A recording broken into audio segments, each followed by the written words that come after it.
Thank you all. Thanks for the invitation. Theatre is definitely a hard act to follow, I have to say. And one of the things you mentioned, which I'm stuck in my mind, was the importance of having Facebook. That's terrible. I look much better from a distance, I can assure you. Okay, so my name's Garrie O'Toole, as I was introduced. I work for Dementia Australia. How many people here have heard of Dementia Australia? Okay, a few. Oh, most. One thing to say, one of the things that makes me most proud to be an employee of Dementia Australia is that we are the national peak body for people living with dementia. We're an organisation that was founded probably about 40 years ago now by people living with dementia. People who got together in a church hall and said, the support we're getting is not good enough. We need to do something about improving our support. My bosses today effectively are still people living with dementia and their carers. All of the programs that we run at Dementia Australia, that's whether it's education programs for aged care workers like yourself or for family carers of people with dementia, are all informed by talking to people with dementia. And as I said, it's one of the things that makes me most proud to work for the organisation. That'll do. Okay. Where do I need to point this thing? There we go. So I've been asked to come along and talk a little bit about dementia, and particularly some of the things that you need to think about when you're providing support for people living with dementia or cognitive impairment, and I'll talk a little bit about the difference between those two things in a moment. Get the technology to work for me. Nothing happening. Am I? Ooh, there we go. Excellent. So first questions first. What is dementia? I was talking to a couple of people in the auditorium during lunch, and somebody came up to me. I hope they're not still in the room. I'm sure they are. They said, well, what's the difference between Alzheimer's disease and dementia? And it's probably the most common question that we get. If I had 5 cents for every time that question was asked, I could have retired about 10 years ago. It's a really important question though, so I really welcome that question coming along. So dementia is a term that's used to describe a set of symptoms. It's not a disease in itself. Those symptoms of cognitive decline, so changes in thinking, changes in memory, changes in perception, changes in problem solving, changes in being able to find your way around in three-dimensional space, wayfinding we call it. All of those things are affected by a range of diseases that lead to dementia. So we know that there are about 150 diseases, all of which lead to this progressive destruction, a progressive loss of cognitive functioning. I'm having trouble with the microphone. Probably the most common of those diseases that causes dementia is Alzheimer's disease. So probably about 50%, it's a bit hard to tell sometimes, of the cases of people living with dementia are as a result of Alzheimer's disease. We don't know what causes Alzheimer's disease. We've known about it for 100 years, still got absolutely no idea what's going on. There are some genetic things happening. Only a very small percentage of people with Alzheimer's disease have a strong genetic component. We don't know whether it's what you eat or what you do or what you don't do. We know a little bit about what can reduce your risk of developing Alzheimer's disease. And that's all the good stuff. Eat well, exercise, keep up a good social life, keep connected to society, keep your brain active. All of those things are important. But we really don't know what the cause is. But some of the other diseases that do... Ooh, what happened there? I went backwards. I'm pointing in the wrong direction. Story of my life. No. Oh, previous 2 slides. Previous slide. Thank you. Sorry about that. Some of the other diseases that we know are common causes of dementia, things like Lewy body disease, which are connected to Parkinson's disease, things like vascular dementia that are associated with having small strokes in the brain, rare conditions like Creutzfeldt-Jacobs disease, or always been very difficult names to talk about. So one of the questions I always ask when I find out that somebody has dementia is that I will ask, what sort of dementia do they have? Do we know what the disease causing their dementia is? Is it Alzheimer's disease? Is it Lewy body dementia? And for me as a nurse, that's actually quite important, because the disease causing the dementia will tell me a lot about what sort of difficulties that person may be experiencing, because all of those diseases tend to start in different parts of the brain. And depending on which part of your brain is affected first, that will determine in large part what sort of symptoms we see. For example, people with Alzheimer's disease, it starts in the hippocampus, a little part of your temporal lobe just up here. Your hippocampus is responsible for encoding new memories, for short-term memory, for some language production or language use, language understanding. So the things that we often see in people with early Alzheimer's disease are short-term memory loss. It's the classic dementia symptom.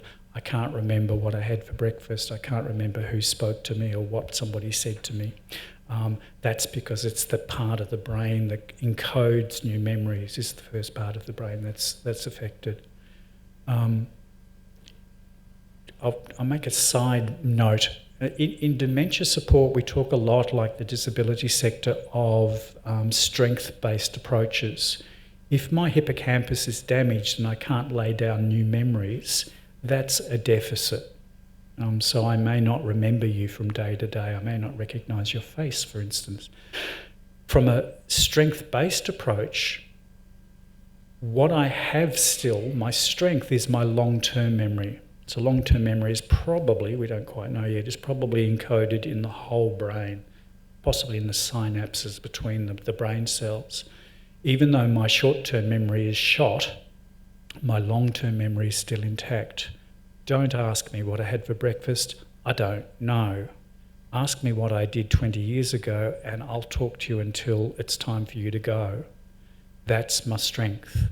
When you ask me what I had for breakfast, I get anxious because I know I should remember, but I don't. Talk to me about what I did when I was a baby nurse working at the repat 100 years ago. Off I'll go.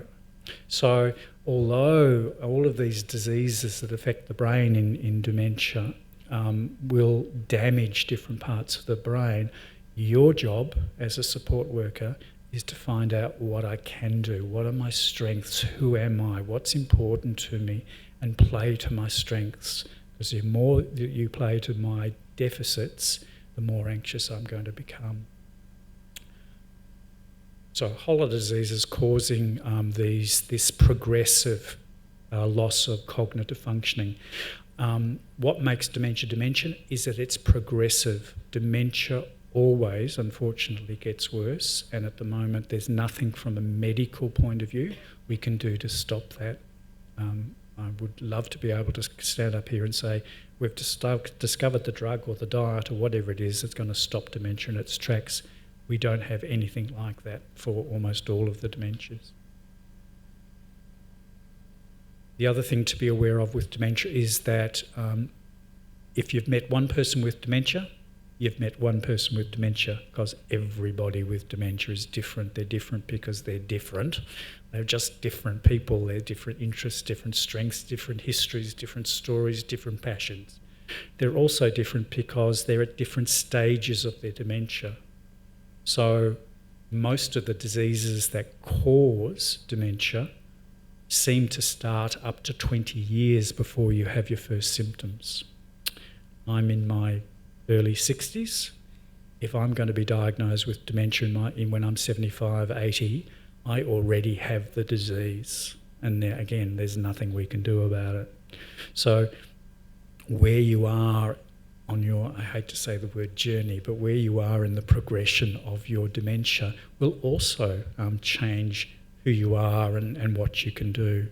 Different types of dementia, as I was saying before, also affect who you are, what your strengths are. If I've got Lewy body dementia, the dementia associated with Parkinson's disease, my memory is probably going to be really good, but my procedural memory, my memory for how to do things, do my shoelaces up, make a cup of tea, drive the car, God forbid, all of those things are probably going to be affected really early. So again, the support that people need, or the types of support that people need with dementia, differ from person to person, depending on their disease, the stage of the disease and who they are and what's important to them. Really important, I heard on the news yesterday, we had that terrible situation of that 92-year-old woman being tasered in New South Wales. And one of the speakers on the television was saying, oh, well, dementia's just normal. It's just part of ageing. It is not a normal part of ageing. Dementia is always caused by disease. If somebody is, in the absence of a dementia-causing disease, is losing cognitive function, we need to find out why. Because many of the reasons in the absence of dementia are treatable. And again, that highlights a really important role for you. And I heard Pieter talking about support notes, is that what you call them? Really, really important for me as a health practitioner, for the doc GP or the nurse, because a lot of the things that cause confusion in older people are treatable. There's a thing called delirium, which is often the result of a urinary tract infection or a new medication, or missing my medications, or being dehydrated or constipated, or a million other things. A really acute confusional state. It comes on within hours sometimes, and people look like they have a really bad case of dementia. No, they don't. They've got a really bad urinary tract infection, and if we get them sorted in terms of the urinary tract infection, they go back to living a normal life. So it's really important that in your support notes you write things like, Garrie just doesn't seem to be the same today. I was there 2 days ago and he's fine, and now he's running around the house and he's not sleeping and he can't dress himself. Something's wrong. It's not his dementia. The other thing, and I'm going off script here again, but these are really important issues for me. Depression in older people often looks exactly like dementia. Withdrawal, I don't remember people, I don't remember that I've got an appointment for you to come around and offer me support. I'm not showering myself, I'm not dressed, there's rotten food in the fridge, all of those sorts of things looks like dementia. Quite frequently, it's depression. Depression is treatable, potentially. Tricky in older people, but we can treat it. Dementia isn't. And the last thing I'll say about that, and get off my soapbox, is somebody with dementia can have a urinary tract and be delirious and depressed and have dementia all at the same time. And the support for that person can be really challenging. We need to sort out the delirium and the depression, and then we've got the person with dementia functioning at their best possible level. Next slide, please. Thank you. I've talked about that. Lots of different types of dementia. Often you can have multiple types going on at the same time, so we have a thing called mixed dementia, so it's commonly Alzheimer's disease and vascular dementia, but it could be a combination of any types. Makes things... Oh, that's one. But the battery fell out, I think. Next slide, please. Saturday afternoon, I'm not at my best. Okay, in terms of prevalence, we know that there are over 400,000 people with a diagnosis of dementia today. Because of the progressive nature of the diseases that cause dementia, for every one person with a diagnosis, there are probably 3 who are undiagnosed. So you can triple those numbers. By 2058, that's likely to increase to over 800,000 people living with dementia. 2/3 of those people live in the community. Dementia is core aged care business. None of us, it's core healthcare business, but particularly aged care.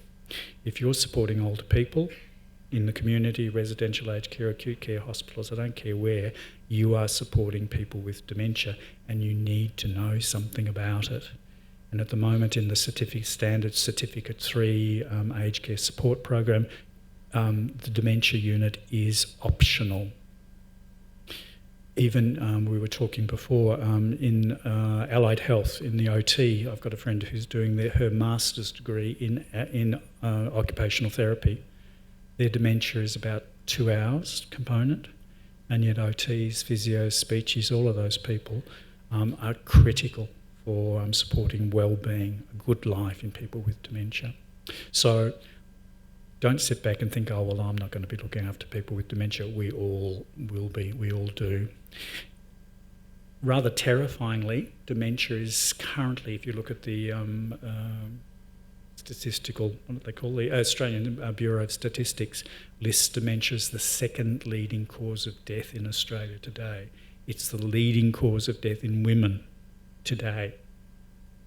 So again, we're talking about a serious, untreatable, progressive condition when we're talking about dementia. Next slide, please. I don't want to be too depressing. There are lots of really positive things about dementia. We'll get onto those in a minute.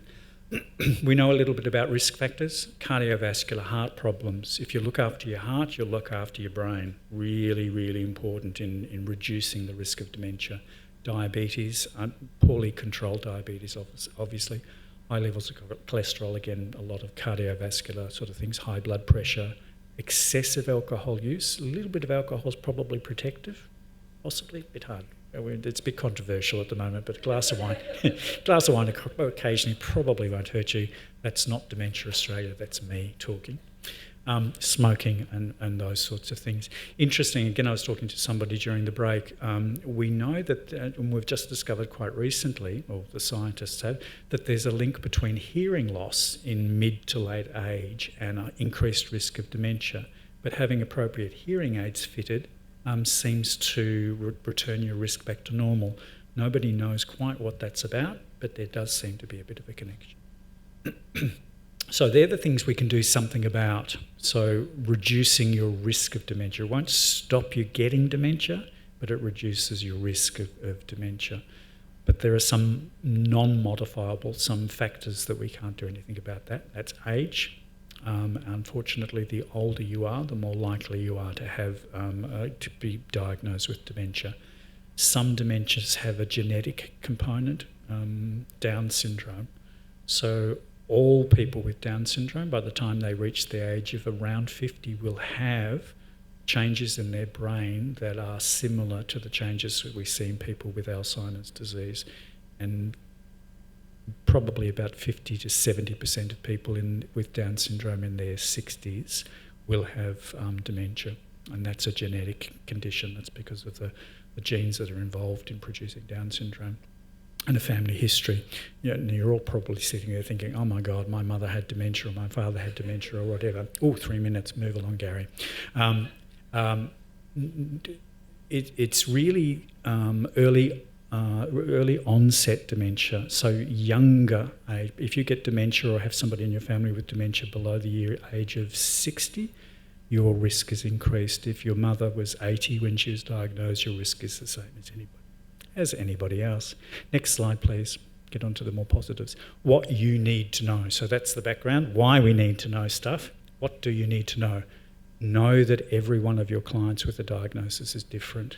Every day is different. People with dementia, like the rest of us, have good days and bad days. And on a bad day, I may not recognise you. I may not be able to use English. I may not be able to dress myself. On a good day, I can do all of those things. So we, as support workers, need to be adaptable. We need to take the lead of the client and not be directive. You know, I'm here to give you a shower, and that's what's going to happen come hell or high water. Person-centred care is what dementia care is all about. Person-centred care in dementia means our job is to support people with dementia to retain their personhood, to stay connected to who they are and what's important to them, because dementia robs me of my ability to do that without your support. I can't be Garrie without support anymore, because the things that make me me are getting harder and harder for me to manage on my own. Your job is to help me stay connected to that stuff. And what we talk about in person-centred care, sometimes as a support worker, you only need to know 5 things about me. I reckon you only need to know 3 things about me. I love dogs, I hate cats, and I'm obsessed by food. If you know those 3 things, we're going to have a great morning together. You don't need to know the ins and outs of my medical history or my whole life story. Know 3 things about me. And as community workers, people working in people's homes, you're in a beautiful position, because my home will tell you who I am and what's important to me. Look at my photographs on the walls. Look at my books. Look at the things I've got around the place. That's who I am. You don't need to have all this written down. It's great if you do, but my home tells me who you are. Focus on engagement and enablement, and I know that's a big part of Mabel. 2 minutes, no. Wind up, she says. Okay. Dementia robs people gradually of their ability to stay in control of their life, to be able to do the things that they used to be able to do. It's not just about memory. Our job as support workers is to support people with dementia to stay engaged. And there are a whole lot of tools that we can use to do that. On the Mabel website, if you're already working with Mabel, there are a number of Dementia Australia's education programs. If you go on their LMS, their learning platform, you'll be able to get access to those. Sorry, I can talk underwater about this for about 3 days. If you're looking for other resources, the Dementia Australia Learning Hub, if you go onto our website, Dementia Training Australia, which is a similar but slightly different organisation, also has a number of free training modules for aged care workers. And the University of Tasmania at their Wicking Institute run a free online MOOC. I don't know what MOOC stands for, I don't know, massive online something course, which is... they also run a diploma and a bachelor's program in dementia, which at the moment is free. It's a lot of work, so think twice before it being involved. But all of those organisations provide some free training for healthcare workers, and we need that training because dementia care is specialised. It's not hard, but it is specialised. So hopefully you've had a little bit of information that will be useful to your roles. Thank you very much.